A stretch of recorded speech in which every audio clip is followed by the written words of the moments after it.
Alhamdulillah, Alhamdulillahi nahmaduhu wa nasta'inuhu wa nastaghfiruh wa nu'minu bihi wa natawakkalu alaih. Wa na'udzu billahi min shururi anfusina wa min sayyiati a'malina. Man yahdihillahu fala mudilla lahu wa man yudlilhu fala hadiya lahu. Asyhadu an la ilaha illallah wa asyhadu anna Muhammadan abduhu wa rasuluh. Sallallahu alaihi wasallam tabaraka wa sallama tasliman kasiran kasira amma ba'd. Bismillahirrahmanirrahim.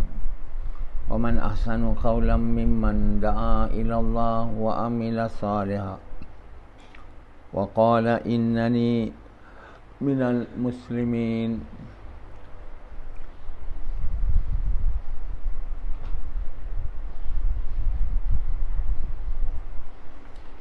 My dear brothers and respected elders and sisters, our life is only a short time. Most people live only probably mostly up to 80 now. Used to be up to 60. Now the lifespan have increased so few years more, from 60 to 80.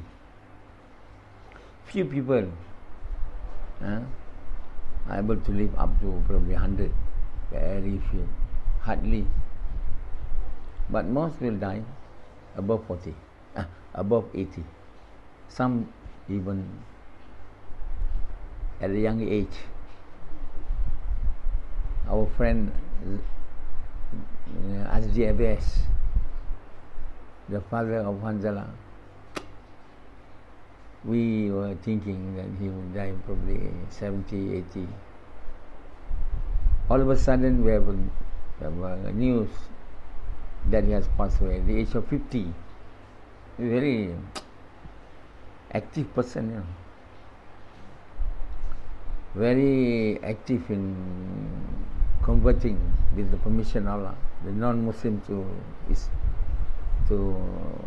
the so-called Muslim. I think he has converted probably more than 1,000% in his locality.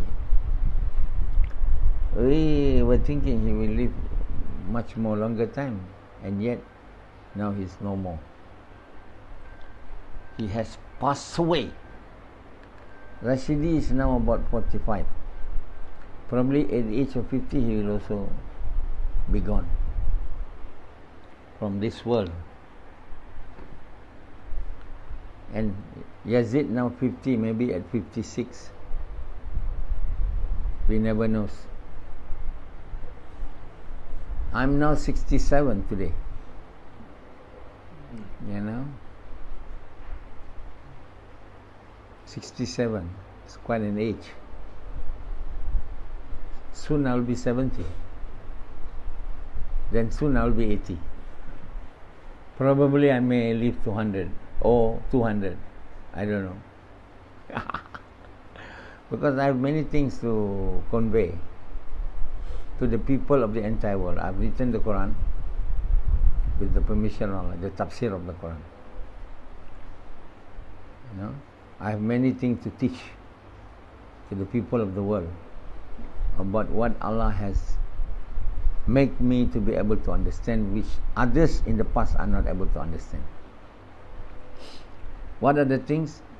One of the most important things is to enable every one of us who live in the entire world be able to pass away from this life as a true believer with good deeds.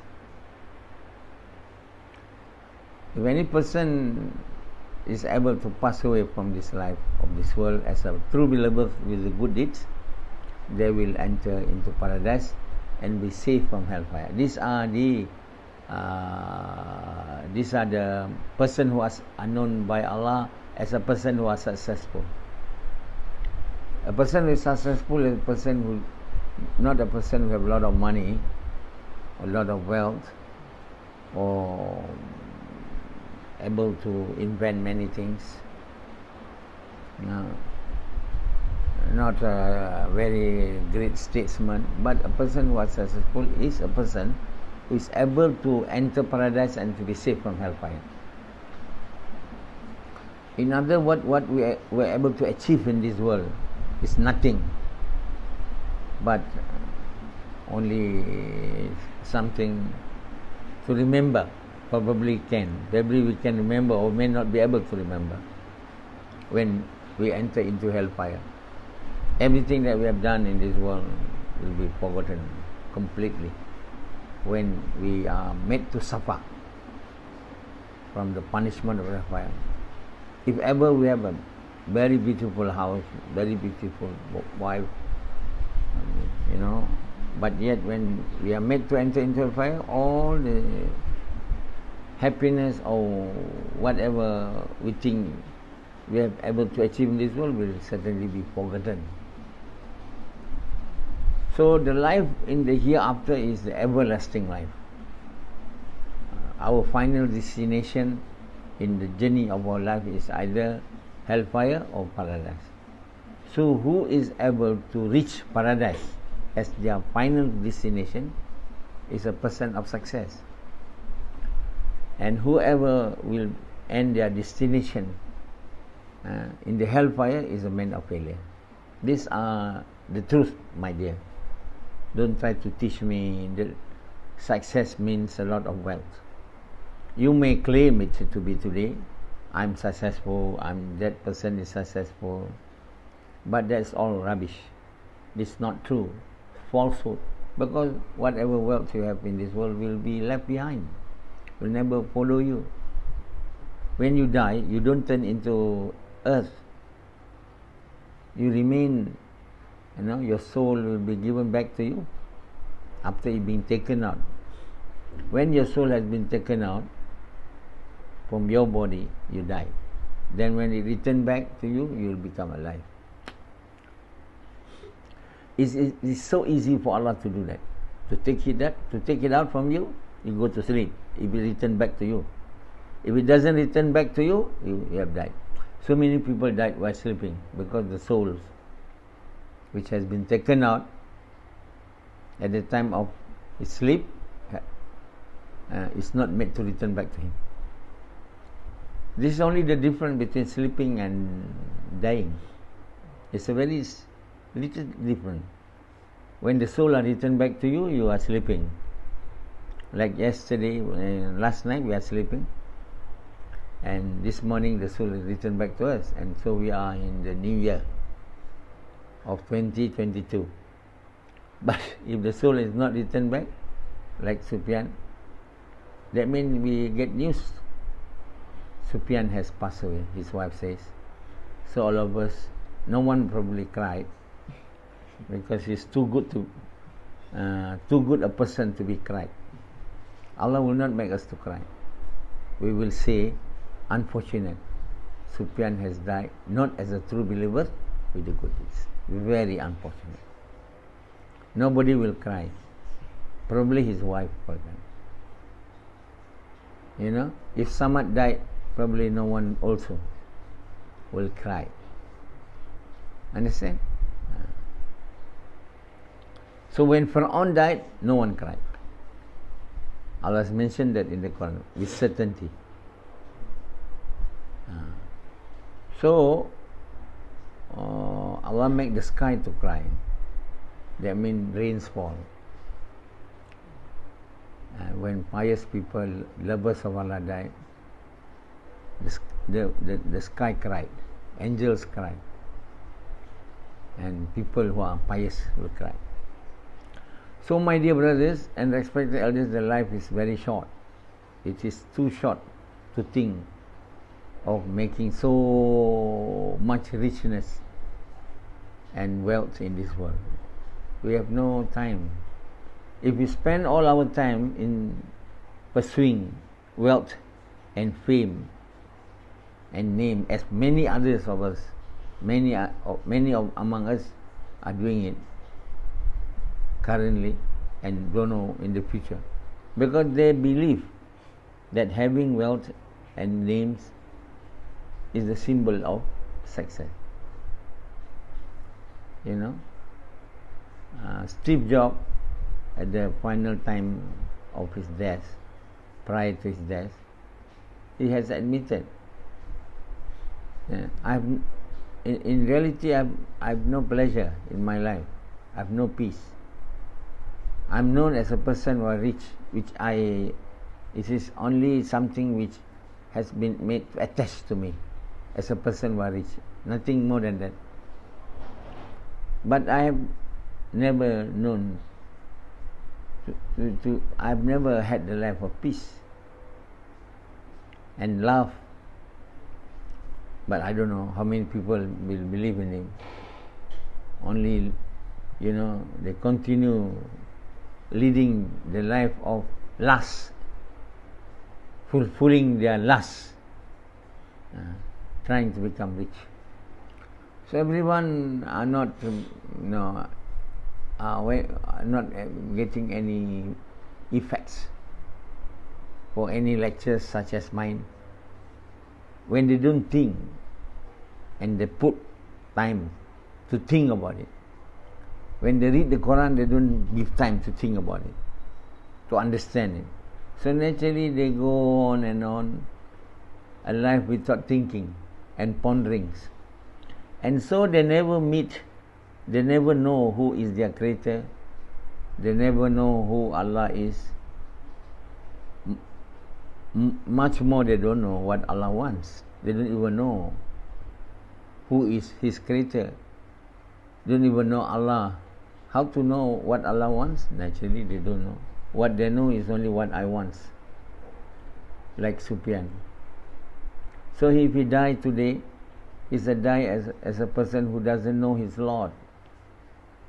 What more to know about what his Lord wants? He will never be able to know. All his life is only knowing what he wants.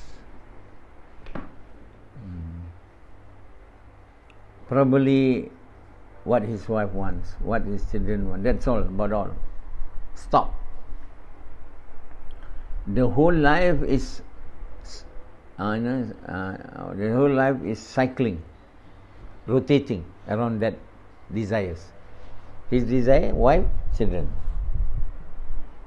So the life is to work hard, because children all want good things of the world.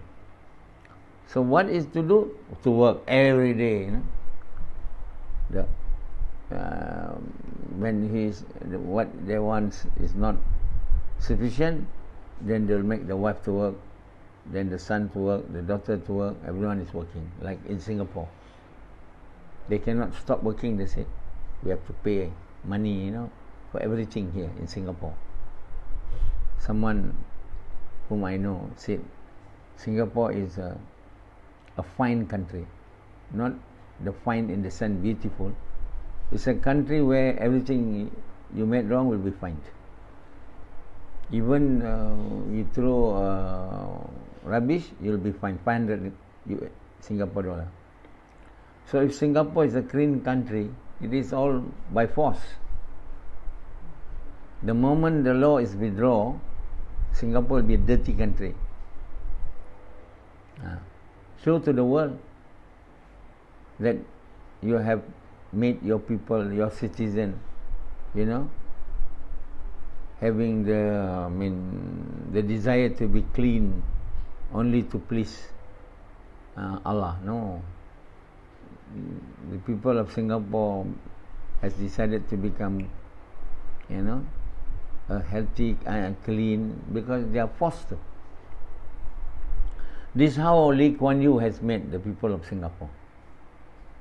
So from a tiny country, they become a very rich country. Rich in terms of having a lot of money, that's all. Nothing more than that. Other than having more money per capita income, other than that, I think Singapore is not a rich country. If richness is defined by other parameters, not only having money. having, the main thing is the rich country is having prosperity.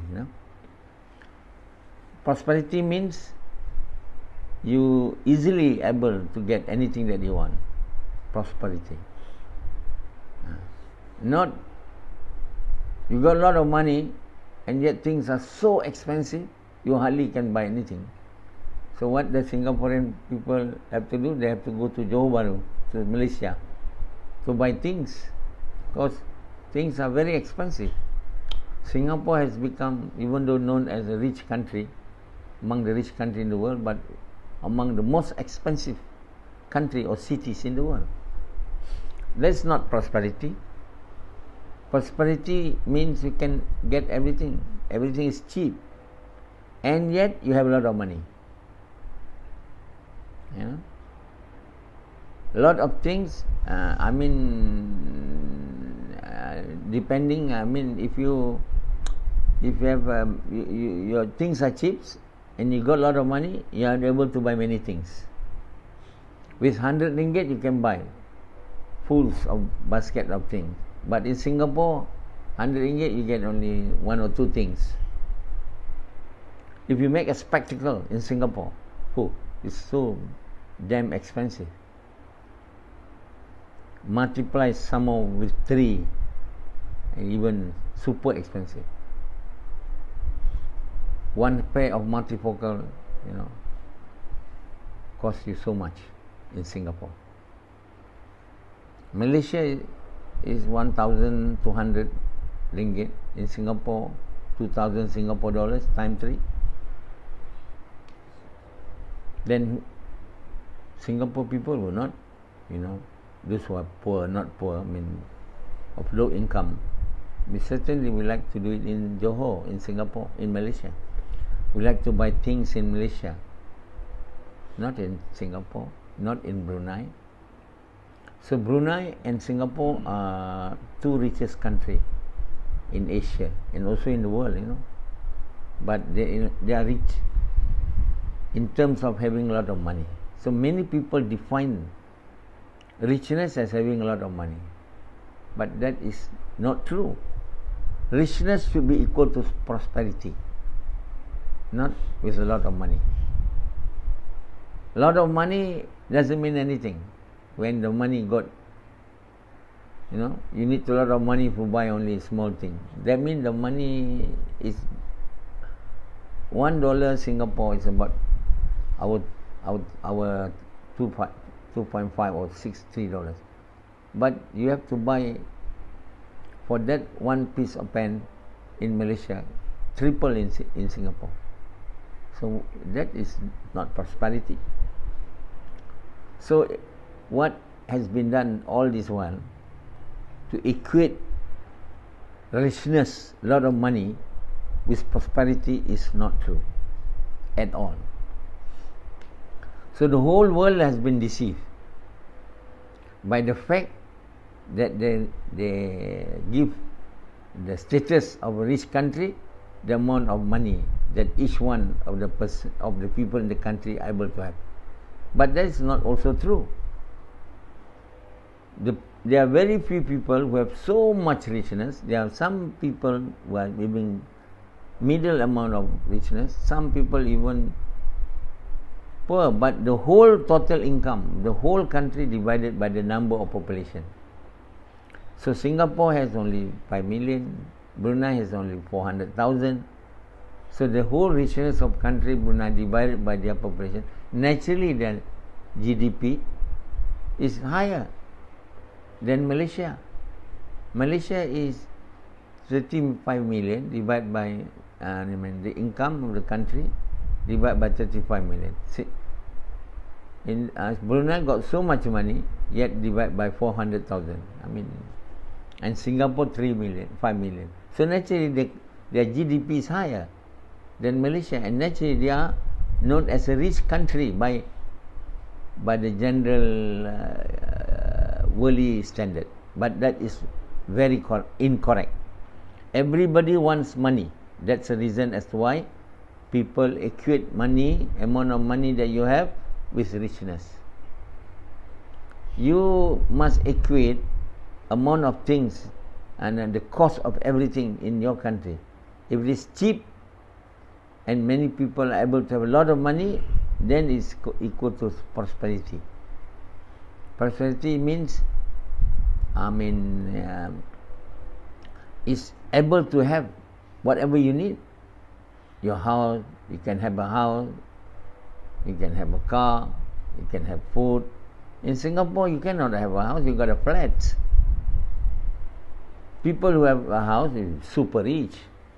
But in Malaysia, many people have house. They can have even lands. In Hong Kong, hardly anyone can have a house there. So anyway, this is what people have been driven towards, believing in the falsehood instead on the truth, because they have the wrong belief that to become rich is to become successful, and richness is equate to the amount of money that you have. The less money you have, the less rich you are, the poorer you are, the failure you become. The more money you have, the richer you become, the more successful you are. This is entire untruth that the whole entire mankind in the entire world has adopted as the truth. Please think properly, my dear. Is it really true that you got a lot of money, you are rich, or it's not? It's true or not? But even though it is falsehood, it has been adopted as a truth. The truth is, when you have many things, whatever you want, you get it. You want health, you get it. You want house, you get it. You want car, you got it. You want healthy, you got it. You want peace, you got it. That is called prosperity. A life like in paradise, A paradise is a life, whoever enter paradise, which Allah has made to be a sign of success. It's a person who is able to enter paradise and save from hellfire. One of the very important characteristics of living in paradise is to be able to have whatever you wish. To be able to have whatever you wish at instant of time. Not that it takes so many years, no. Many months, no. Many seconds, no. You have the wish to have something, the thing is already prepared in front of you. You can do almost anything you want. You can't have sex with any woman in this world unless you are married. But in paradise, no. You can have sex with all your Nur Ains or Bidadari or woman of paradise who has been given to you in your paradise, with amount probably millions, thousands. People of the lower paradise will have few only, maybe 10, like Hanzala. If ever he will be made to enter paradise, will be in the lower one. And the lower the heaven is, the lower number of Bidadari or Nur, what is called Bidadari in English? What? See, many words are not in English because we never preach Islam before to them, so they don't have words for Bidadari. Bidadari is, in Arabic, is Nurul lines, something like that. So the lower the paradise, the lower number. If Sufyan is going to hellfire, he got no bidadari, no woman to have sex with, not even to his wife. If both of them went to hellfire, what they have, they'll become the fuels of hellfire. The fuel of hellfire are made up of stones and men. So if you are so engrossed in having sex in this world, you better become people of paradise, not the hellfire. If you ever enter the hellfire, you have no sex at all, not even have food to eat except the thorns the thorny fruits of hellfire, zakum, and you have no drinks to drink except the molten pus. Anzala, you know that. Remember this. If you are so fond of having sex in this life, you are so fond of making sexual intercourse, you better enter paradise. The higher the level of paradise, the more woman will be given to you. The lower is the lower, and that time you will realize the fact how full you are while you are living in this world, engrossed with sins and evil deeds. Like Sufyan. You understand? If you are so engrossed, in these worldly pursuits, in obtaining wealth and money, you will not be able to enter paradise and to be saved from hellfire. You will be made to be thrown into the hellfire, even though you have recited the great kalima. Sufyan, he never realized. I've been warning him from time to time for many years. For how many years, Sufyan? I've been warning you. 10 years. 10 years. When you start following me, what year? 2008. 2008. 2008. Until today, how many years has passed?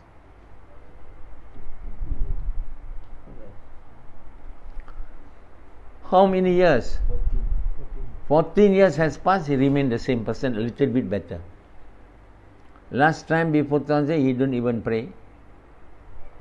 He is now praying, but not to the standard of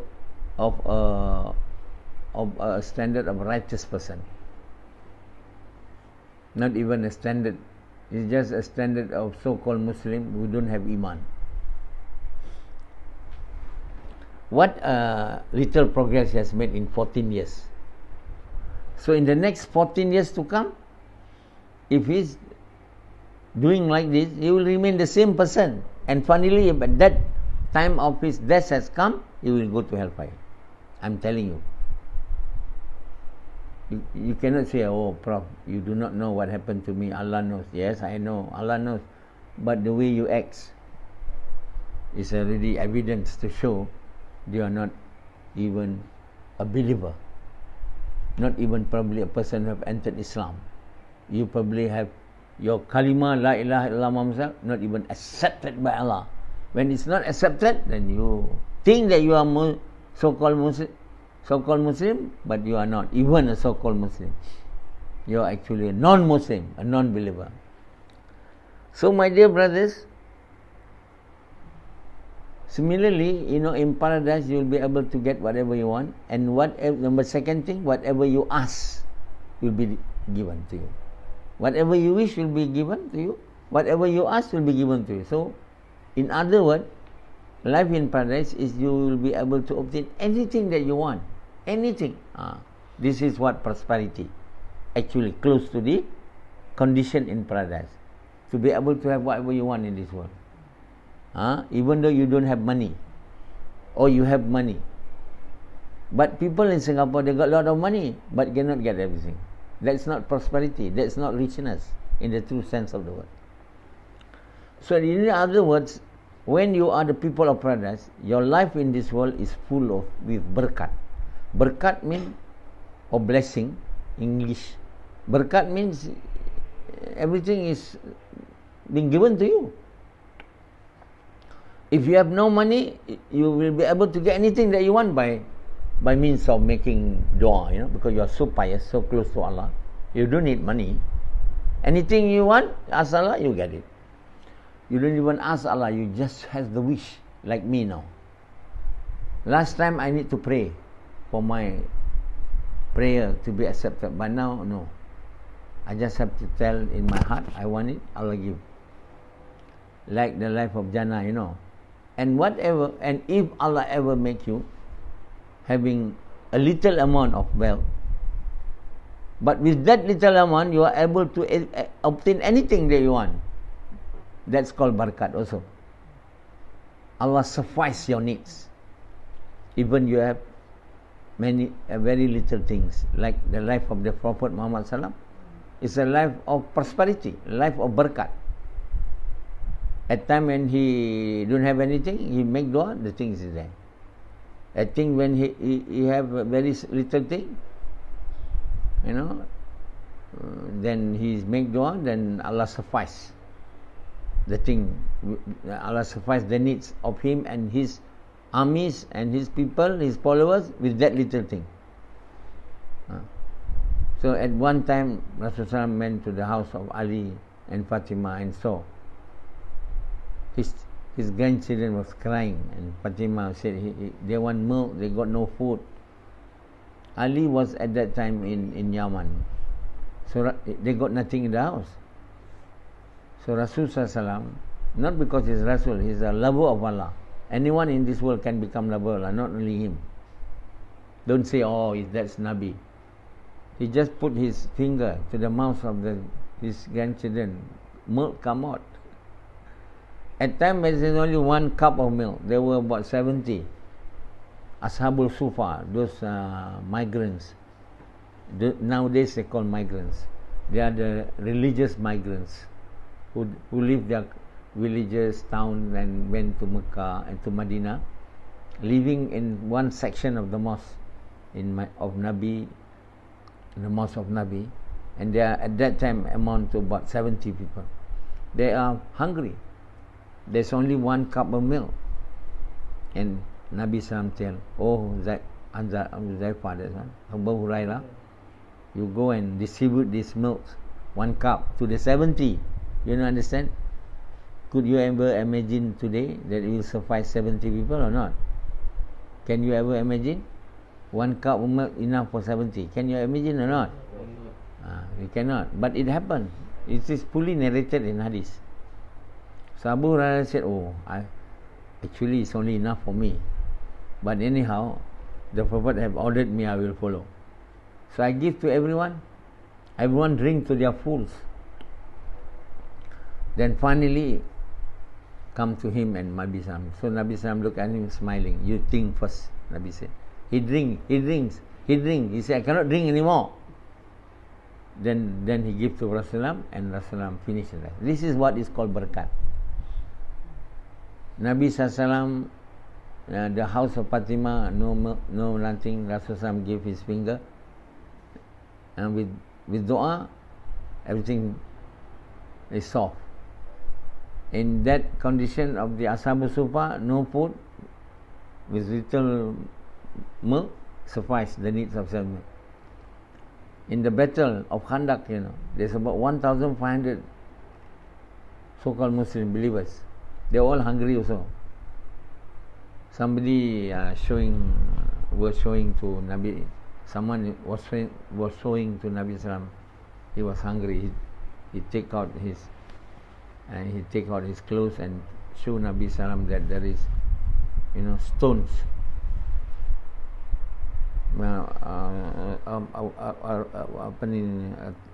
They may have a thread with a stone to make his stomach become small, showing that I'm hungry. Rasulullah opened his clothes with 3 stones, more hungry than you.